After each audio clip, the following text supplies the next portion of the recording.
सरस्वती बीज मंत्र। यह सबसे सरल और शक्तिशाली मंत्र है जिसका प्रयोग बुद्धि और एकाग्रता बढ़ाने के लिए किया जाता है। मंत्र ओम ऐ सरस्वत्यै नमः। लाभ वाणी में मधुरता और स्मरण शक्ति में सुधार के लिए। विद्या मंत्र। यह मंत्र अक्सर पढ़ाई शुरू करने से पहले बोला जाता है। मंत्र सरस्वती नमस्तुभ्यं वरदे कामरूपिणी। विद्यारंभं करिष्यामि सिद्धिर्भवतु मे सदा। अर्थ हे सरस्वती, आपको नमस्कार है। आप वर देने वाली और इच्छा पूरी करने वाली हैं। मैं अपनी विद्या का आरंभ करने जा रही हूँ। मुझे सदैव सिद्धि सफलता प्राप्त हो। सरस्वती वंदना। यह श्लोक विद्यालयों और पूजा कार्यक्रमों में बहुत प्रसिद्ध है। मंत्र या कुंदेन्दु तुषारहार धवला या शुभ्र वस्त्रावृता या वीणा वरदंडमंडित करा या श्वेत पद्मासना या ब्रह्माच्युत शंकर प्रभृतिभिर्देवैः सदा पूजिता सामा पातु सरस्वती भगवती निःशेष जाड्याफा। अर्थ जो कुंद के फूल, चंद्रमा और बर्फ के हार के समान श्वेत हैं, जो श्वेत वस्त्र धारण करती हैं, जिनके हाथ वीणा से सुशोभित हैं और जो श्वेत कमल पर विराजमान हैं। ब्रह्मा, विष्णु और महेश जैसे देवता भी जिनकी सदैव पूजा करते हैं।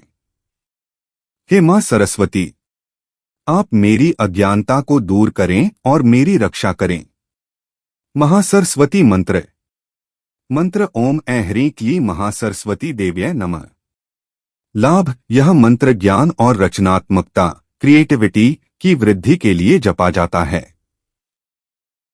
मुख्य सरस्वती विद्या मंत्र। यह मंत्र पढ़ाई शुरू करने से पहले बोला जाता है।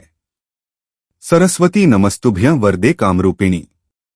विद्यारंभं करिष्यामि सिद्धिर्भवतु मे सदा। उच्चारण सरस्वती नमस्तुभ्यं वरदे कामरूपिणी। विद्यारंभं करिष्यामि सिद्धिर्भवतु मे सदा। अर्थ हे सबकी कामना पूर्ण करने वाली माता सरस्वती, आपको नमस्कार है। मैं अपनी विद्या पढ़ाई का आरंभ करने जा रही हूँ। मुझे इस कार्य में सदैव सिद्धि सफलता मिले। सरस्वती बीज मंत्र एकाग्रता के लिए। यदि आप तीक्ष्ण बुद्धि और वाणी में मधुरता चाहते हैं तो यह छोटा बीज मंत्र बहुत शक्तिशाली है। ओम ऐं सरस्वत्यै नमः। इस मंत्र को कैसे सिद्ध प्राप्त करें? जाप विधि। विद्या मंत्र का लाभ उठाने के लिए इसे नियमित रूप से जपना चाहिए। समय इसे सुबह स्नान के बाद पूर्व या उत्तर दिशा की ओर मुख करके जपना सर्वोत्तम है। माला स्फटिक क्रिस्टल की माला या तुलसी की माला का प्रयोग करें। संख्या प्रतिदिन कम से कम 108 बार एक माला ओम ऐं सरस्वत्यै नमः का जाप करें। सात्विकता मन और विचार शुद्ध रखें। पीले या सफेद वस्त्र धारण करना शुभ माना जाता है। ये रहे माता सरस्वती के 12 नाम।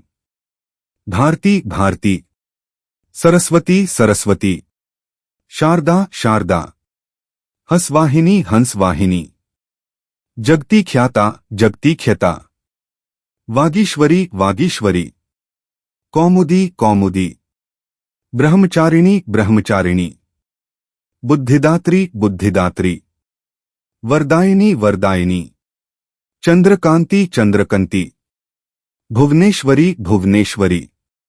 अगर आप इनका पाठ करना चाहते हैं तो यह श्लोक बहुत प्रसिद्ध है।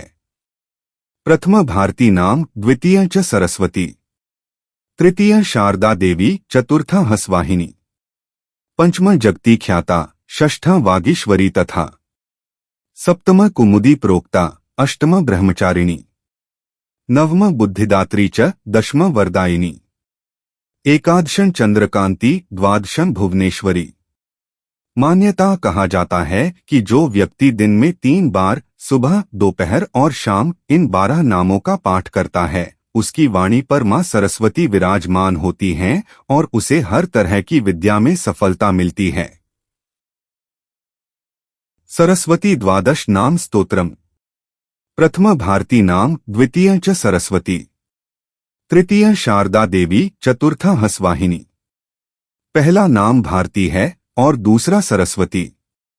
तीसरा नाम देवी शारदा है और चौथा हंसवाहिनी है। पंचम जगती ख्याता, षष्ठा वागीश्वरी तथा सप्तम कुमुदी प्रोक्ता, अष्टम ब्रह्मचारिणी। पांचवा नाम जगती ख्याता, जगत में प्रसिद्ध, छठा वागीश्वरी है।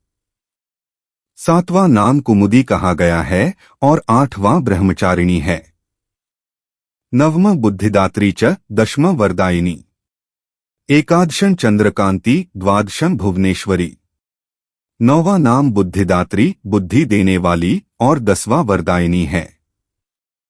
11वां नाम चंद्रकांति, चंद्रमा जैसी कांति वाली, और 12वां भुवनेश्वरी है।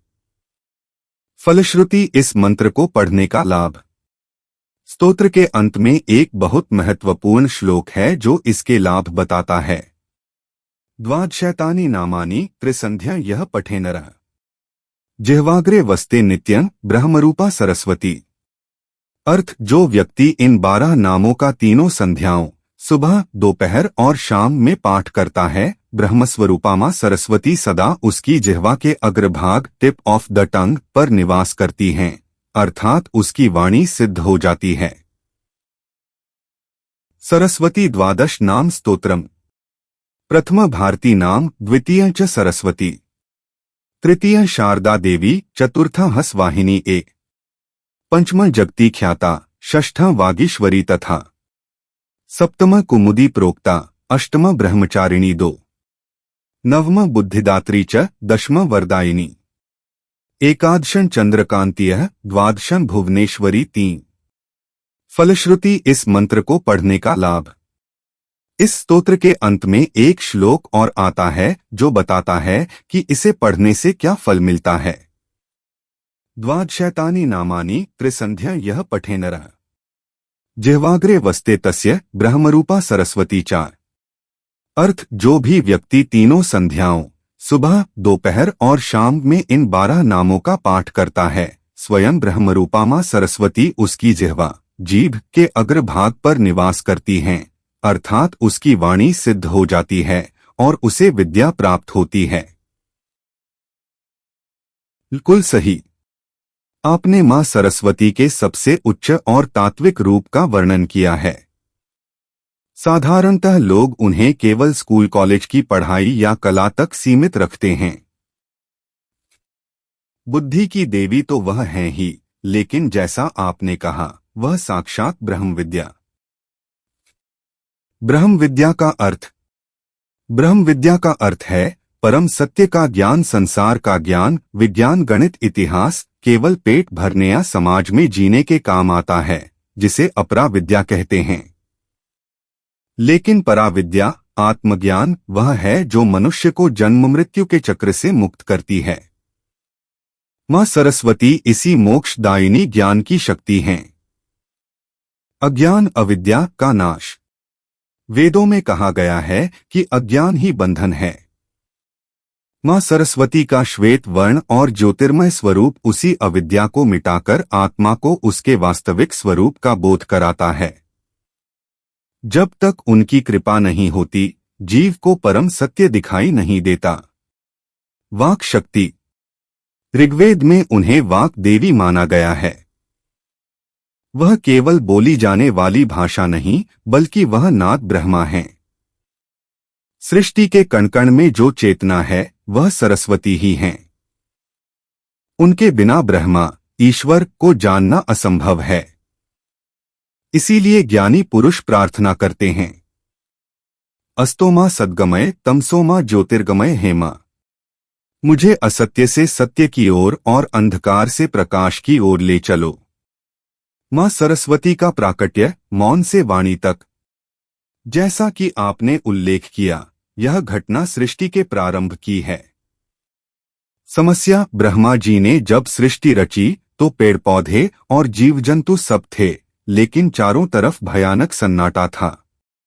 कोई आवाज नहीं थी, जिससे ब्रह्मा जी उदास थे।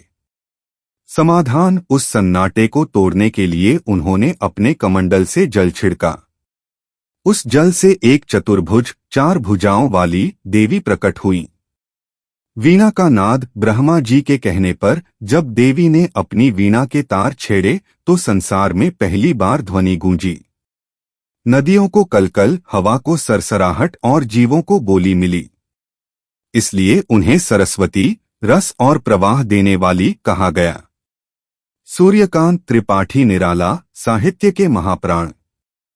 हिंदी साहित्य के छायावादी स्तंभ निराला जी का बसंत पंचमी से गहरा नाता है। जन्मदिन का रहस्य निराला जी का वास्तविक जन्म बंगाल के महिषादल में हुआ था।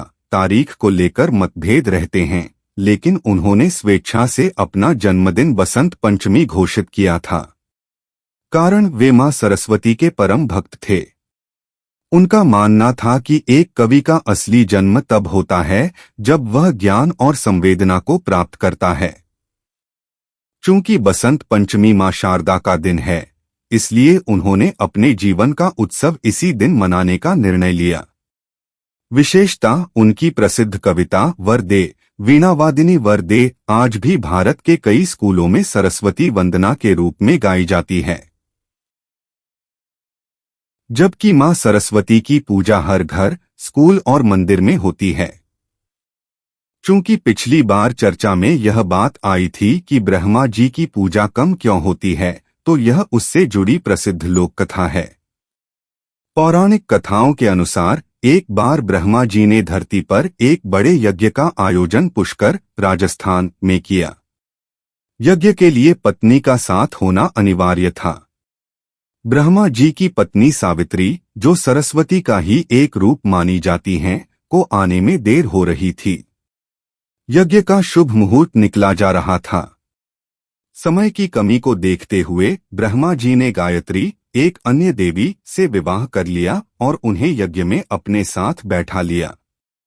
जब सावित्री, सरस्वती वहां पहुंची और उन्होंने ब्रह्मा जी के बगल में किसी और स्त्री को बैठे देखा तो वे क्रोधित हो गईं। क्रोध में आकर उन्होंने ब्रह्मा जी को श्राप दिया कि सारे संसार की रचना करने के बावजूद धरती पर आपकी कभी पूजा नहीं होगी। बाद में देवताओं के विनती करने पर उन्होंने श्राप को थोड़ा कम कर दिया और कहा कि सिर्फ पुष्कर में ही आपकी पूजा होगी। यही कारण है कि आज भी पूरी दुनिया में ब्रह्मा जी का एकमात्र प्रसिद्ध मंदिर राजस्थान के पुष्कर में ही है, जबकि मां सरस्वती की पूजा हर घर, स्कूल और मंदिर में होती है। मां सरस्वती का स्वरूप प्रतीक। मां सरस्वती के 4 हाथ मानव मन के 4 पहलुओं को दर्शाते हैं: मन, बुद्धि, चित्त और अहंकार। उनके हाथों में मौजूद वस्तुएं हमें जीवन जीने की कला सिखाती हैं। वीणा यह संगीत और कला का प्रतीक है। यह संदेश देती है कि जीवन में मधुरता और लय होनी चाहिए। बुक यह वेदों और सच्चे ज्ञान का प्रतीक है। यह हमें सीखने और अध्ययन करने की प्रेरणा देती है। स्फटिक माला, रोजरी यह एकाग्रता, कंसंट्रेशन और ध्यान का प्रतीक है। माला हमें अनुशासन में रहना सिखाती है। कमंडल, वाटर पॉट यह पवित्र जल से भरा होता है, जो सही और गलत के बीच फर्क करने, विवेक और शुद्धता का प्रतीक है। उनका वाहन हंस, स्वान। हंस एक ऐसा पक्षी है जो दूध और पानी को अलग कर सकता है, निरक्षीर विवेक। यह हमें सिखाता है कि दुनिया की बुराइयों को छोड़कर हमें सिर्फ अच्छाई, गुणों को ग्रहण करना चाहिए। प्रमुख त्योहार बसंत पंचमी। मां सरस्वती की पूजा मुख्य रूप से बसंत पंचमी के दिन की जाती है, जो उनके प्रकट होने का दिन माना जाता है। जानकारी वर्ष 2026 में बसंत पंचमी अभी हाल ही में 23 जनवरी शुक्रवार को मनाई गई थी। उत्पत्ति की कथा। धार्मिक कथाओं के अनुसार सृष्टि के निर्माण के समय ब्रह्मा जी ने महसूस किया कि सब कुछ शांत और निस्तब्ध है। तब उन्होंने अपने कमंडल से जल छिड़का, जिससे एक अद्भुत देवी प्रकट हुई जिनके हाथों में वीणा थी। जैसे ही उन्होंने वीणा बजाई, संसार को वाणी, स्पीच मिली और सब कुछ गुंजायमान हो गया। इसलिए उन्हें सरस्वती, सरस प्लस वती जो प्रवाह या गति दे कहा गया। ज्ञान और बुद्धि का सम्मान। मां सरस्वती को विद्या, कला और संगीत की अधिष्ठात्री देवी माना जाता है। विद्यार्थी, लेखक, कलाकार और संगीतकार इस दिन विशेष रूप से उनकी पूजा करते हैं ताकि उन्हें बेहतर बुद्धि, एकाग्रता और रचनात्मक शक्ति प्राप्त हो सके। बसंत ऋतु का आगमन। यह पर्व ऋतुराज बसंत के आगमन का प्रतीक है। प्रकृति में चारों ओर हरियाली और फूलों की बहार आ जाती है, विशेषकर सरसों के पीले फूल लहलहाने लगते हैं।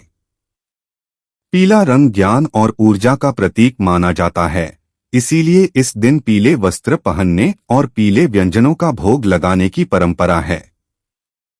सरस्वती पूजा 2026 की जानकारी। चूंकि आज 22 जनवरी 2026 है, आपके लिए यह जानना उपयोगी होगा कि इस वर्ष सरस्वती पूजा कल ही मनाई जाएगी। तारीख 23 जनवरी 2026 शुक्रवार। शुभ मुहूर्त सुबह सुबह के 7:13 से दोपहर के 12:33 तक, लगभग 5 घंटे 20 मिनट। विशेष संयोग, इस वर्ष गजकेसरी योग बन रहा है, जो शिक्षा और ज्ञान प्राप्ति के लिए अत्यंत शुभ माना जाता है। पूजा की तैयारी और सामग्री। पूजा शुरू करने से पहले ये सामग्री एकत्रित कर लें। मूर्ति, तस्वीर, मां सरस्वती की प्रतिमा। पीले वस्त्र स्वयं पहनने के लिए और माता को अर्पित करने के लिए। पीले फूल, विशेष रूप से गेंदा या सरसों के फूल। अक्षत, चावल, चंदन, धूप और दीप। प्रसाद, बूंदी के लड्डू, पीले चावल, मीठे या केसरिया हलवा। कलम, पुस्तक और वाद्य यंत्र। चूंकि मां विद्या की देवी हैं, इसलिए अपनी पढ़ाई की सामग्री या संगीत के उपकरणों को भी पूजा में रखें। पूजा विधि स्टेप बाय स्टेप। शुद्धिकरण, सुबह जल्दी स्नान करके पीले वस्त्र धारण करें। पूजा स्थान पर गंगाजल छिड़ककर उसे पवित्र करें। स्थापना, एक चौकी पर पीला कपड़ा बिछाएं और मां सरस्वती की प्रतिमा स्थापित करें। पास में ही भगवान गणेश की भी प्रतिमा रखें। किसी भी पूजा में गणेश जी की पूजा पहले होती है। कलश स्थापना, यदि आप कलश स्थापित करना चाहते हैं तो तांबे या मिट्टी के कलश में जल, अक्षत और सिक्का डालकर उस पर आम के पत्ते और नारियल रखें। अर्पण, माता को पीले चंदन का तिलक लगाएं। उन्हें पीले फूल, माला और पीली चुनरी अर्पित करें। विद्या पूजा, अपनी पुस्तकों और कलम पर भी तिलक लगाएं। ऐसा माना जाता है कि इस दिन पुस्तकों की पूजा करने से बुद्धि तेज होती है। आरती और मंत्र, घी का दीपक जलाकर मां सरस्वती की आरती करें और उनके मंत्रों का जाप करें। मां सरस्वती के प्रभावशाली मंत्र। आप पूजा के दौरान इन मंत्रों का जाप कर सकते हैं। मूल मंत्र ओम ऐ सरस्वत्यै नमः। विद्या प्राप्ति हेतु। सरस्वती महाभागे विद्ये कमललोचने। विद्यारूपे विशालाक्षी विद्या देहि नमोस्तुते। पौराणिक मान्यताओं और धर्म ग्रंथों के अनुसार भगवान ब्रह्मा को मां सरस्वती का पति माना जाता है। यहाँ इससे जुड़ी कुछ मुख्य बातें हैं। ब्रह्मा जी की शक्ति। हिंदू धर्म में त्रिमूर्ति ब्रह्मा, विष्णु, महेश में से ब्रह्मा जी सृष्टि के रचयिता हैं और मां सरस्वती उनकी शक्ति सहचरी हैं। सृष्टि में भूमिका। ऐसी मान्यता है कि सृष्टि की रचना करने के लिए ब्रह्मा जी को ज्ञान की आवश्यकता थी, इसलिए उन्होंने मां सरस्वती का आह्वान किया। यानी ब्रह्मा जी रचनाकार हैं और सरस्वती जी वह ज्ञान है जिससे रचना संभव होती है। पूजा का विधान। आम तौर पर देवताओं की पूजा उनकी पत्नी शक्ति के साथ होती है, जैसे लक्ष्मी नारायण, उमा महेश, लेकिन ब्रह्मा जी को मिले एक श्राप के कारण उनकी और मां सरस्वती की पूजा एक साथ बहुत कम ही मंदिरों में देखी जाती है। पुष्कर, राजस्थान का मंदिर इसका एक अपवाद है।